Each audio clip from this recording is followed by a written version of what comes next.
যোগাযোগের তার জুড়ে দিতাম। প্রত্যেকটি সমাজ, প্রত্যেকটি দেশ, প্রত্যেক সুভাষ বলছি। আরে, এ তো সুভাষচন্দ্র বসু। কোত্থেকে বলছেন? নেতাজি রেডিওতে বলছেন। কোথায় আছেন উনি? দেশ থেকে অনেক দূরে, কে জানে কোথায় আছেন। উনি বলছেনটা কি? আজ আমরা এবং আমাদের মাতৃভূমি বিশ্ব ইতিহাসের এক সন্ধিক্ষণে এসে দাঁড়িয়েছি। আজ আমি সমস্ত স্বাধীনতাকামী ভারতবাসীকে আহ্বান জানাচ্ছি, ব্রিটিশ শাসনের বিরুদ্ধে সর্বশক্তি দিয়ে ততক্ষণ অবধি আপনারা লড়াই করুন যতক্ষণ না আমাদের মাতৃভূমি স্বাধীন হয়। জয় হিন্দ। 1939 বিশ্ব ইতিহাসে এমন এক রক্তক্ষয়ী যুদ্ধের সূচনার সাল, যে যুদ্ধ বিনাশের নতুন পরিভাষা করে দিল। পরাধীন ভারতবাসী স্বাধীনতার জন্য সংগ্রামে ঝাঁপিয়ে পড়েছে। ভাইসরয় ফরমান দিলেন, বিশ্বযুদ্ধ চলা অবধি ভারতীয়রা যেন নিজেদের স্বাধীনতা নিয়ে কথা না বলে। ফরমানের বিরোধিতায় ভারতের পরগনা পরগনায় কংগ্রেস সরকার ইস্তফা দেওয়া শুরু করল। সুভাষচন্দ্র বসু কংগ্রেস ছাড়ার পর নিজের সংগঠনকে মজবুত করার কাজে ব্যস্ত ছিলেন। তার মত ছিল ভিন্ন। স্বাধীনতা অর্জনের জন্য এখন কঠোর সিদ্ধান্ত নিতেই হবে। অহিংসা খুবই পবিত্র নীতি, কার্যকরীও বটে, কিন্তু যখন তাতে কাজ হয় না তখন অন্য রাস্তা খুঁজতেই হয়। ভারতের জন্য এ এক সুবর্ণ সুযোগ। ব্রিটিশ শাসনের সাথে আর কোনো সমঝোতা নয়। All power to Indian people.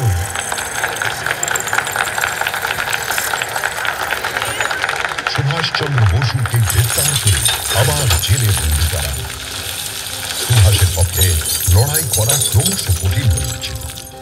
British সরকার কখনো তাকে জেলে পাঠাতো, কখনো বিদেশে নির্বাসিত করত, কখনো বা নজর বন্দী করত।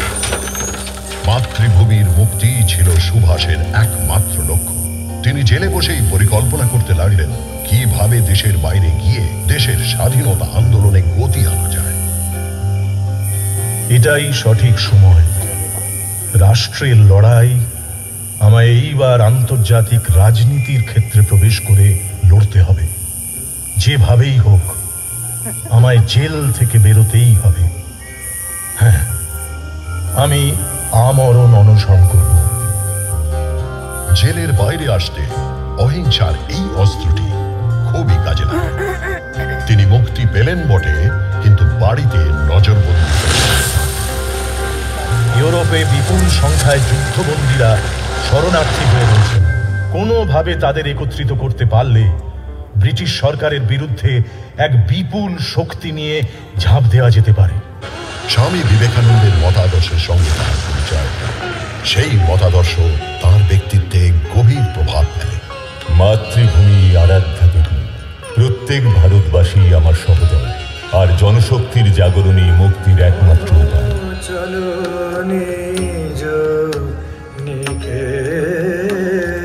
ম্যাট্রিক পাশের পর সুভাষ প্রেসিডেন্সি কলেজে ভর্তি হলেন। কলেজের উন্মুক্ত ভাবনা চিন্তার আবহাওয়া, বাল গঙ্গাধর তিলক এবং ঋষি অরূপ পিতা জানকীনাথ তাকে আইসিএস পরীক্ষায় অংশ নিতে কেমব্রিজ যাওয়ার আদেশ দেন। মন সায় না দিলেও পিতার আদেশ অমান্য অসম্ভব। তাই ইংল্যান্ডগামী জাহাজে চড়ে বসেন সুভাষ। জাহাজ এগিয়ে চলে। সুভাষ এক দৃষ্টিতে তাকিয়ে থাকেন তার প্রিয় জন্মভূমির দিকে। কেমব্রিজে শিক্ষাবর্ষের মধ্যখানে পৌঁছলেও যোগ দিতে প্রিয়তা উত্তরোত্তর বৃদ্ধি পাচ্ছিল। তাই সুভাষ সরকারের চক্ষুশূল হয়ে উঠলেন এবং বৈপ্লবিক ষড়যন্ত্রের মিথ্যে অভিযোগে তাকে গ্রেপ্তার করে বার্মায়নি জেলে থাকাকালীন শারীরিক অবস্থার অবনতির জন্য তাকে ভিয়েনা পাঠিয়ে দেওয়া হলো।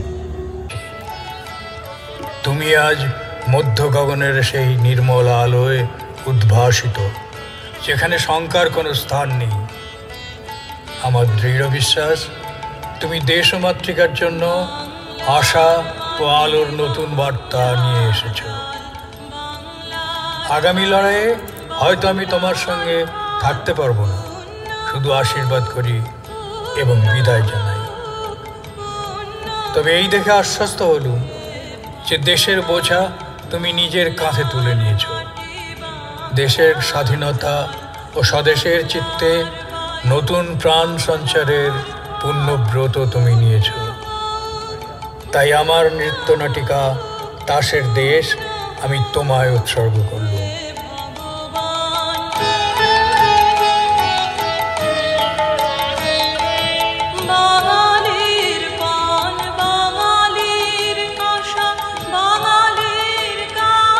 স্থায়ী সৈন্যবাহিনী যারা এমন মজবুত সুরক্ষা বলয়ে ভারতকে ঘিরে রাখবে যাতে আর কোনোদিন ভারতের পায়ে 1945-এ লাল কেল্লায় আইএনএ ট্রায়াল থেকে শুরু করে 1946-এর নৌসেনা বিদ্রোহ অবধি নেতাজির ভয়ে ব্রিটিশদের তাড়া করে গেছে।